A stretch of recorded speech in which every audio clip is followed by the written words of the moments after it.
Hello everyone. So I recently got a comment on one of my posts asking me if this BMW R1250 GS Adventure top box fits any motorcycle helmet. So in this video, we'll try to see if my Shoei helmet there fits in this top box here. So I've got my top box open. We'll leave the things inside the net here. We'll just remove this bag out from here. And you can see it's all empty. My Shoei RFXR helmet. This is a size medium for anyone who wants to, have sort of a reference.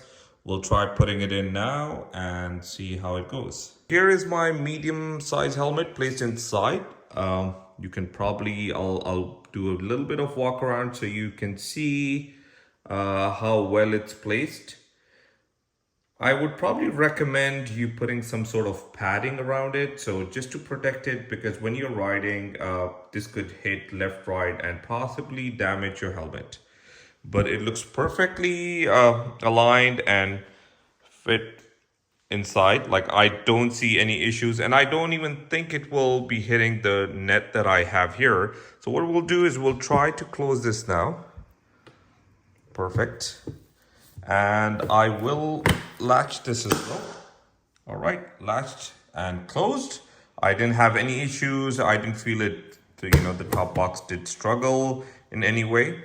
So here it is. This is a medium size helmet for anyone that's looking for some sort of reference if you can place your helmet inside the top box. You might be able to fit a large in here, considering there is some space here. And there is a possibility, but if you do have an adventure helmet, I don't think you'll be able to fit in an adventure helmet here. So possibly a large one might go in here, but nothing more than that. Yeah, if you can see the back, it's pretty much touching, the rear end. It is touching the rear end, not pretty much. So, you can possibly fit in a large here. Maybe try and see. I don't wear a large, but the medium fits perfectly fine. Thank you for watching the video, everyone. If you liked the video, make sure to give it a big thumbs up and subscribe to my channel for future upcoming videos. Till next time, ride safe, take care, and I'll see you in the next one.